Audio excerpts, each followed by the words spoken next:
All right, let's dive into Washington State. We're going beyond Seattle today. Our source is a travel video. It's called The 10 Best Places to Visit in Washington State. Beautiful state. Yeah, it really is. So this video covers a lot of ground, mountains, waterfalls, even islands. You know, a lot of people, when they think of Washington, they just think of Seattle and maybe evergreen forests, but there's so much more to the state than that. Right. And speaking of evergreen forests, why is Washington called the Evergreen State? It has to be more than just the forests, right? Well, yeah, the evergreen forests are definitely a big part of it. I mean, you've got those iconic Douglas firs and western red cedars and spruces.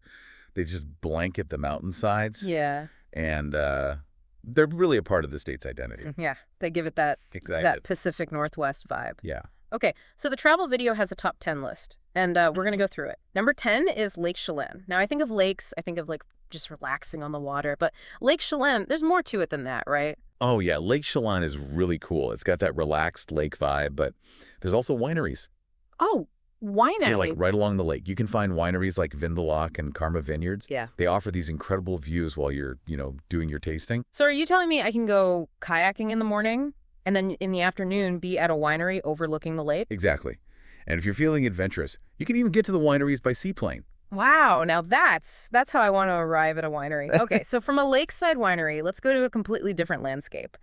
Number 9 on the list is Palouse Falls State Park. Oh, yeah. And this is all about the dramatic landscape and that huge waterfall. Yeah, Palouse Falls is really something else. It's a 200-foot drop.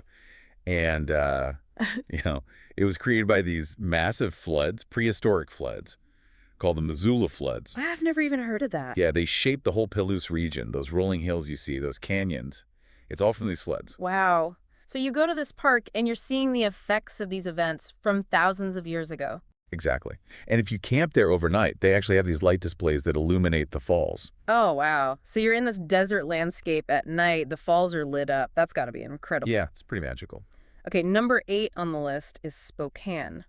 I've always thought of Spokane as like a stop on a road trip, but I'm thinking there's a lot more to it. Yeah, Spokane has a lot to offer. It used to be a big industrial hub, but they've really revitalized the downtown area, especially Riverfront Park. Oh. Did you know they hosted the World's Fair back in 1974? No, I did not know that. Yeah, it was a big deal. Huh, interesting. Okay, number 7 on the list is Snoqualmie Falls.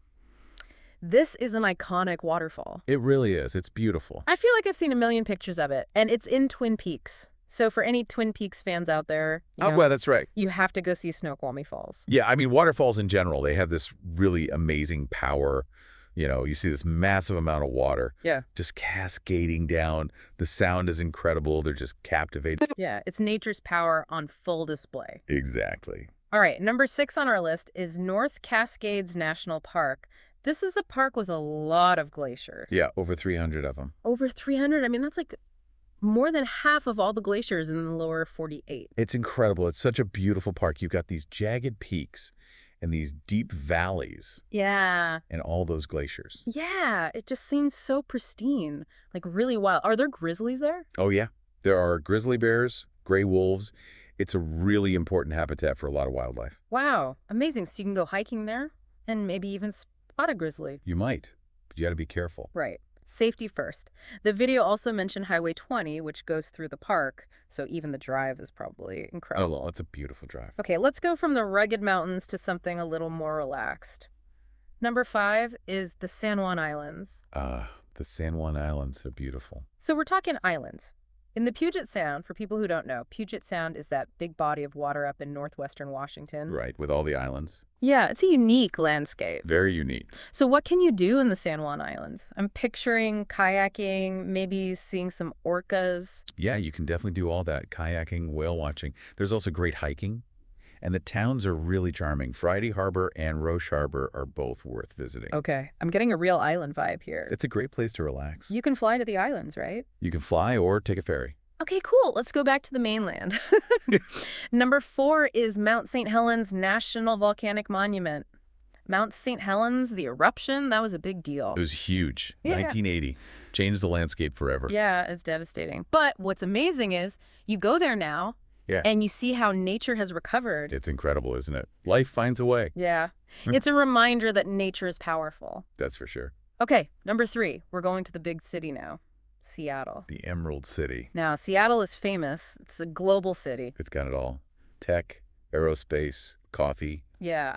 You've got Boeing, Starbucks, Amazon, all based in Seattle. It's amazing how much comes out of Seattle. So you go to Yeah. Seattle, you've got all the city stuff, but then you're surrounded by nature. Exactly. You could be in the city. Yeah. And then, a short drive later, you're in the mountains or on the water. Right. Okay, number 2 on the list is Olympic National Park.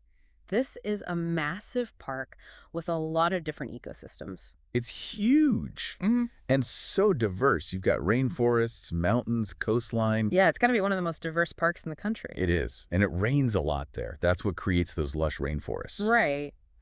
The video mentioned Hurricane Ridge and the Enchanted Valley as good places to hike. Oh, yeah, they're beautiful. The views are incredible. So you're hiking through these ancient forests with views of the mountains? It's pretty amazing. And finally, number 1, the top spot on the list, Mount Rainier. Of course. I mean, Mount Rainier is iconic. It really is. It's the 5th highest peak in the U.S., Yay. and it's an active volcano. Wow, I didn't know it was active. Yeah, the last eruption was in 1854, so it's been a while. But still. You never know. So you've got this mountain that dominates the landscape. You can see it for miles. You can. It's incredible. I'm picturing those classic photos of Mount Rainier with the wildflowers in the meadows Yeah. and the snow-capped peak in the background. Oh, yeah. It's stunning. And do people climb it? Oh, yeah. People climb it all the time. Is it hard? It's very challenging. Yeah. Actually, only about half the people who try to climb it actually make it to the summit. Wow, really? Yeah. So it's a serious climb. Very serious. Okay, so you don't have to climb it to enjoy it. You can just hike around. Exactly. There are tons of trails Yeah. for all levels. Oh, So there you have it. The 10 best places to visit in Washington State. wow. That was a lot. And it's just a taste of what Washington has to offer. Just a taste. We didn't even talk about the coast. Oh, yeah. The coast is amazing, too. So much to explore in Washington. So much. It's amazing how much variety Washington has. I know, right? We've gone from wine tasting to picturing ourselves on a glacier. And we haven't even gotten to the coast yet. Right. It's really cool how some of these places have these stories of resilience. Like Mount St. Helens, it was devastated by the eruption. But now, nature's coming back. Yeah, it's really remarkable how nature can bounce back like that. Yeah. It gives me hope. Me too. Okay, so, speaking of nature's power, those glaciers in Olympic National Park are still on my mind. Over 250 glaciers. It's hard to even imagine, isn't it? It is. It's like how... It really shows you the power of water and time, how they can shape the landscape over, thousands of years. Yeah, it makes you realize how important it is to protect these places. Absolutely, especially with climate change and everything. Right. So out of all the places we've talked about so far, which one is, calling to you the most? That's a tough one, I think, for me. It's the contrast between Mount St. Helens and Mount Rainier. Oh, interesting. Like, on the one hand, you have Mount St. Helens, which is all about destruction and rebirth. The eruption was devastating, but now you see all this new life growing. And then you have Mount Rainier, which is like this icon of strength and beauty. Yeah, it's always there, looming in the distance. Exactly. And it's a reminder that, the earth is constantly changing. There are these forces at play. Yeah, that we don't always see. Right. So what do you think? What will these landscapes look like in 100 years? That's a good question. I mean, climate change is already having an impact on glaciers and forests and everything. Yeah, it's a little scary to think about. It is. But it's also why it's so important to, appreciate these places while we... Protect them. Yeah, exactly. Okay, so let's say your listener is feeling inspired. They want to go to Washington, but they're overwhelmed. Where do they even start?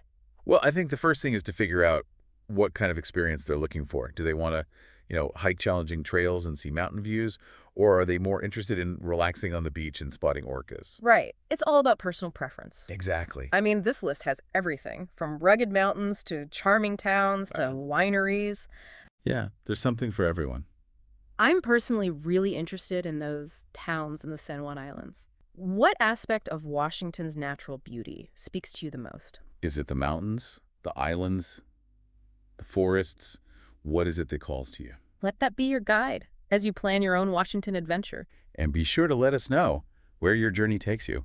We love hearing from our listeners. Thanks for joining us for this deep dive into Washington State. Until next time. Happy travels.